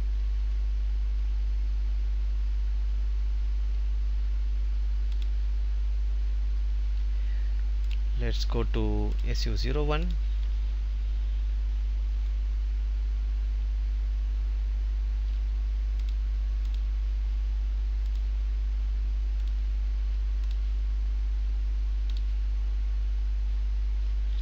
SU01. Let's take any one of our user. Licensing data. You can see only these users are presently available. So I'll change it to test. Sorry, SAP developer. Save. So we have only 3 license type presently enabled. Yeah, test, application developer, and application professional. So let's say we wanted to have your own user type. This is our, let's say this is end user, then enable this. The next one we will say support user, select this, then HR user, ESS user. So in your case, let's assume that you can have this kind of user types. Then we can select our own user type. Then test will be there always. Yeah, we may require this. Then in meaning to say, you will have a different pricing for each of these users. Then if you maintain this one correctly, then you can have a better control over the licensing of each users. Now I will say save. Yep, we wanted to copy everywhere. Then we will go to SU01, go to the licensing data. Then you can change wherever you want. Let's take another user, say 3, user 4,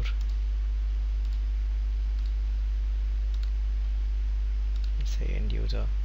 Like this we can change. Let's say we change this one, that let's say after changing this one you wanted to change all the users to a different user group, you can also do it in this USM screen. Let's say you go to user classification.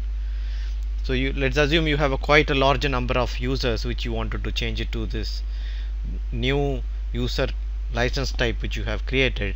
Then you can do it here. Let's say right now our students all which we created, which is on license type 63. Now we wanted to change it to the new one which we have created. Select all, then select classification selection record, say select end user, say save. When you save,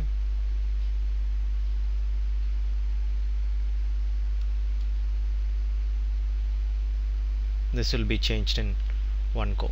So you don't need to go to SU01 keep changing it. So you can select all this thing and do it in one go. Let's say you can sort it by, for example, there is quite lot of things which is not assigned to any license type. Then you select which is blank, select whatever you want, then say classify, say it's an end user, then select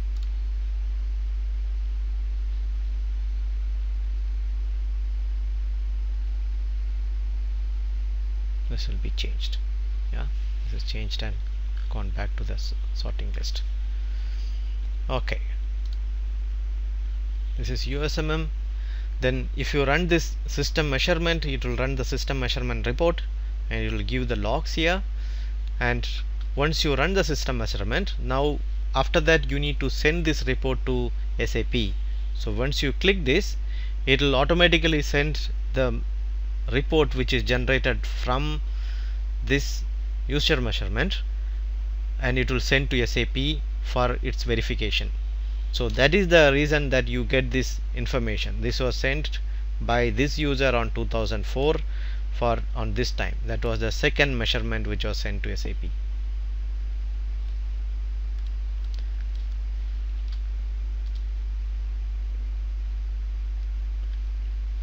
This is one method of sending to SAP. There is a lot of other methods. You can download it as a raw file and send it to SAP. That may be a better way to do it. Send, like here system measurement, you say send to SAP. Instead you say download to raw file, then it will create the file, then it will send to SAP. Then you can also download for email. You can download it as an email attachment and send it. So like it's again you have to check with your SAP counterpart and see how do they want to have this user measurement. So this user measurement is a very important topic. In order to keep your user measurement intact, that you need to define this user measurement in USMM, and you can do all the changes once you have configured the user measurement in USMM.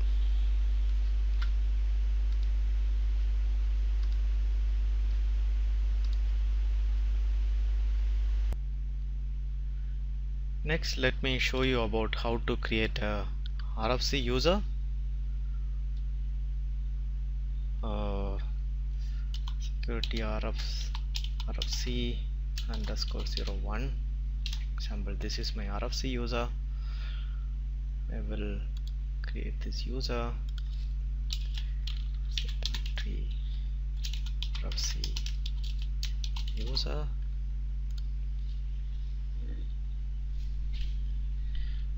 Logon data, I will put a password and define this as an communication user. Okay, we assign to our user group some validity and assign some profile.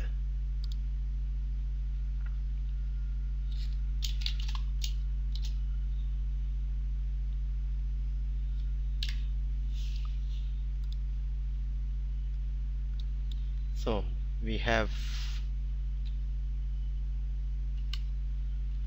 and let's assign SAP-all. Okay, all authorization and save. Now what happens is, you can, using this user ID and password, you can log in to this system from a different SAP server. For our testing purpose, what we will do is we will log into our one of our different client, for example.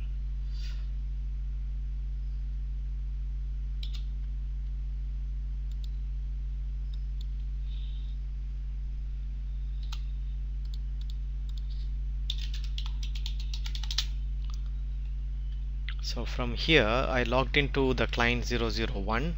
Normally what happens is, for RFC they will create using transaction code SM59.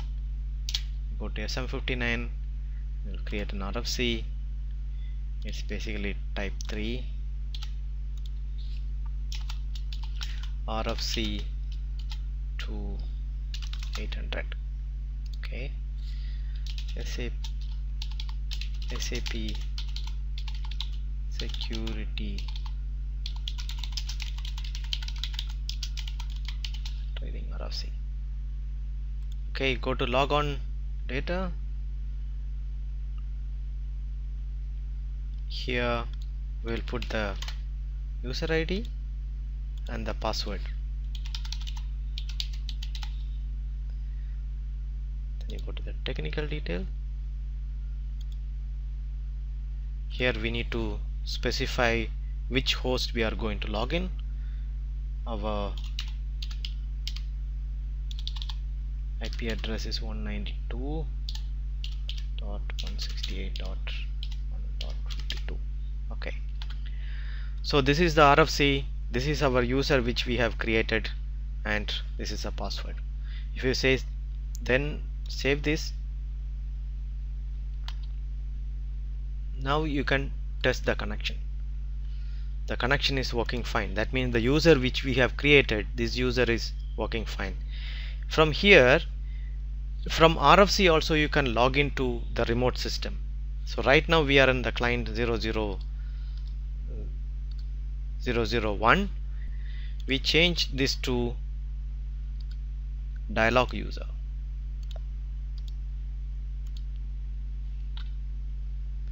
When you change this to dialog user, now we say test connection is working. Now I say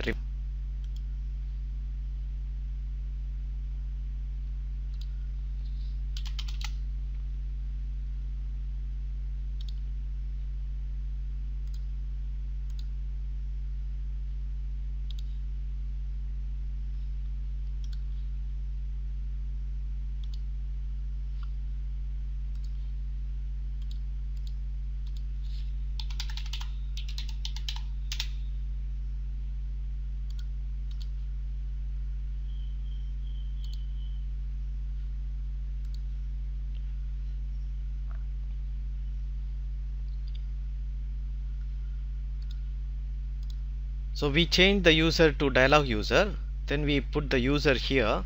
Then if you say now remote logon, it will log on to this client 800. The user ID, if you see, SAP security underscore RFC underscore 01. Okay, now I go back to 800 again.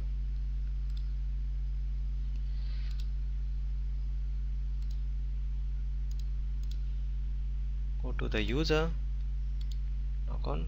I will change it to communication data, communication user. Now if I say again remote logon, it will not log on to the system because it's a communication user now. So if it is a dialog user, from here you can log into the system. Why? What is the use of this exercise which I am trying to show you? That you can test the user which you have created. In some cases, let's say you are not sure whether it's logging on properly, then you can change it to dialog user and debug some of the issues. You can check the issues. Or let's say you have an authorization problem with this remote user. How do we check it? Normally you can trace it. If otherwise, you can log into this one and simulate some of these cases, and you can also do a remote logon using this one. So if you want to log on, then you need to change it to a dialog user. That is the point. In communication user you cannot log on, but you can test it and see whether this is working fine or not. Okay, let's go back to our system. Now let's create a background user or system user.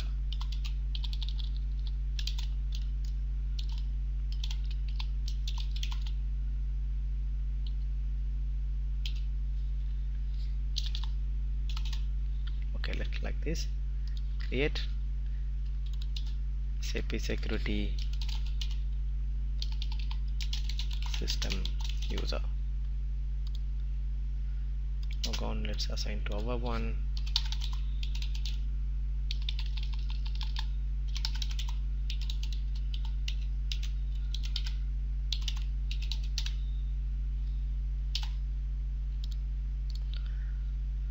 To make it fast, I will simply assign the sample for time being.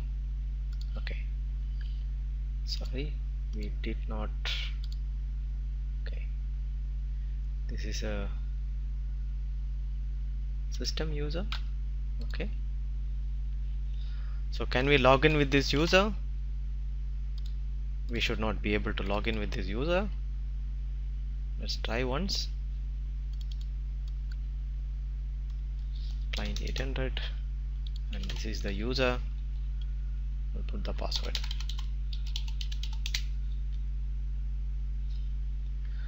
Log on with a dialog user. That means this is a system user. So if, let's say, if we change this to a dialog user, then you will be able to log in. So how do we use this system user? How do we schedule a background job? To schedule the background job, the transaction code is SM36. If you go to SM36, then you will create a job like this.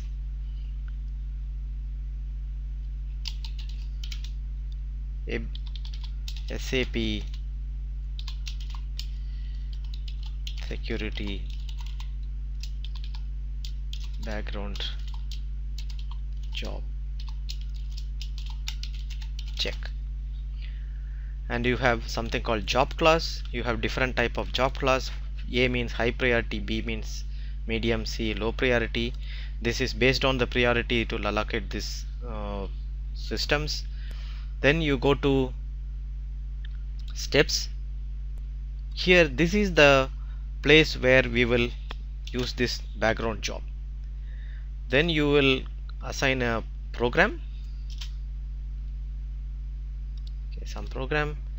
If you have variant, does not have any variant, then you will select any of the program which you want to schedule. Then you will select a variant. We have test variant, and check and save. So right now, if you see, this program is going to run under this user. Okay, whenever this program is going to run, it's going to use this user's authorization. So let's go back and say, I'll put some condition, date,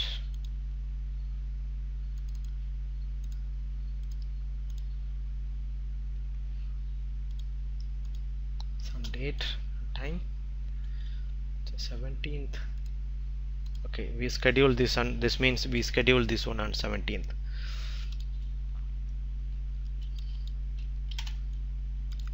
So I wanted to monitor this job. Now we schedule this job SM37 to monitor the job. Go to SM37. This is my job name to see for all users. Discovered 17th.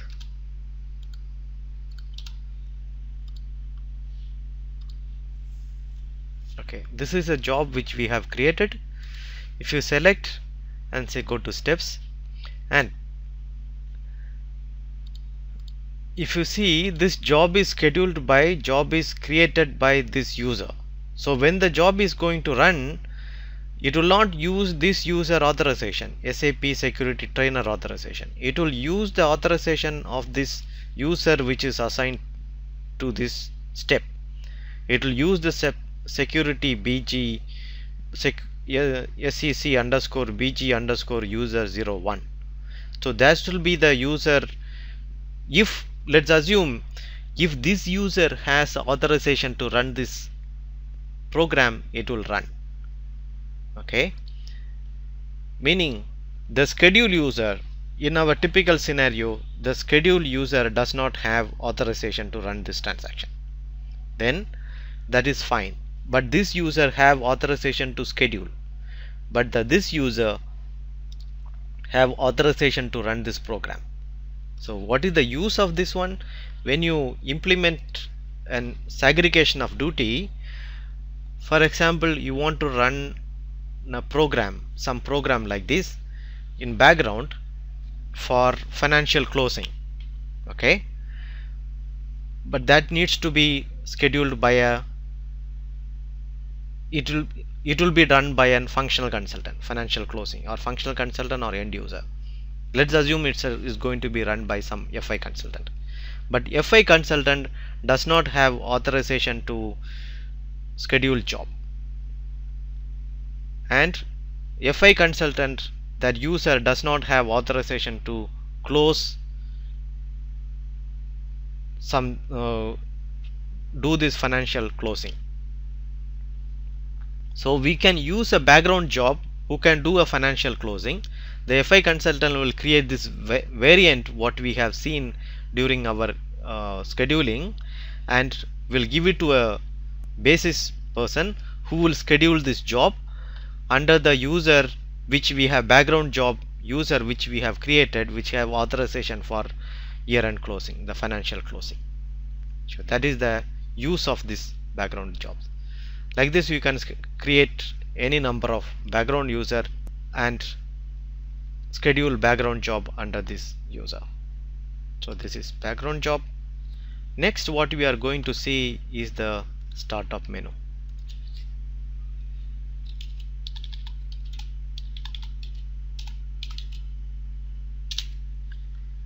Let's take this user, sorry,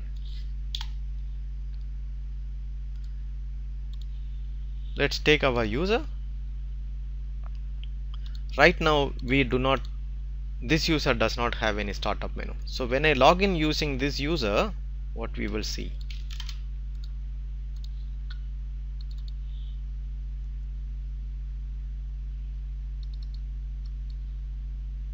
go to my 800 client, user, okay, I see the screen, user screen as well as the SAP screen. When I log in, as soon as I log in, I see in the user screen. Let's say I wanted to see the SAP screen, then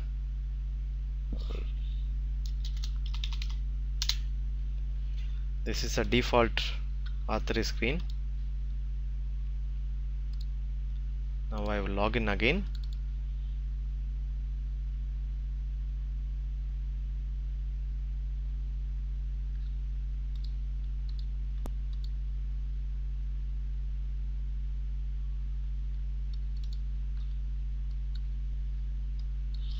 Go to 800, student 1. So by default it comes to the SAP logon menu. Okay, so if I do not have this one, it will go to the user logon menu. Let's say, now let's change this one to a different menu. Let's see what menu we can use.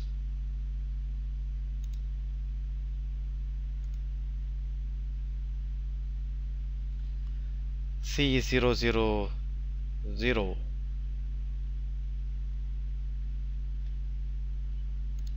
or let's put this one, Copa. Save.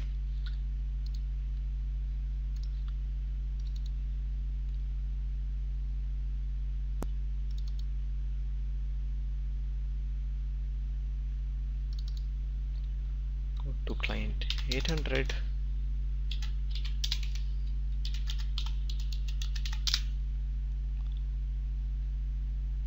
Now if you see, it came to a different menu.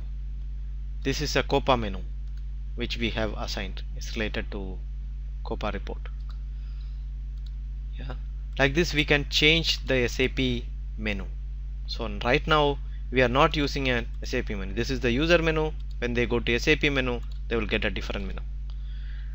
So it's again depends on your requirement. If you like to change this SAP menu, then you can change it for users, because it makes sense that if you wanted to have a specific menu only assigned to this user, then it's fine. Then the user does not need to browse through all the SAP menu. You can have the menu which he is based on his job functionality.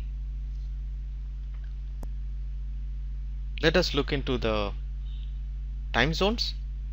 How do we make use of time zones? Let's say for this user, what we will do, we will assign a different time zone, which is better. Okay, for Australia, Queensland. Okay, so this user which we have logged in right now, SAP Security Trainer, what is this status?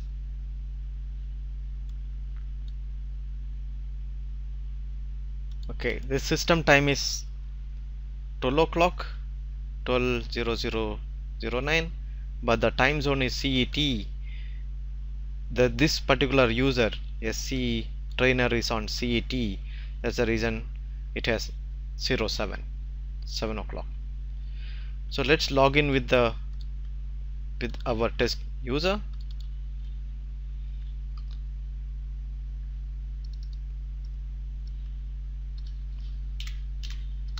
$800 student. When you log in with this user, let's see what is the time. The system time is 12 and the actual time zone is Australia, Queensland, then it is 15 hours. Yeah? So like this we can set different time zone for each users.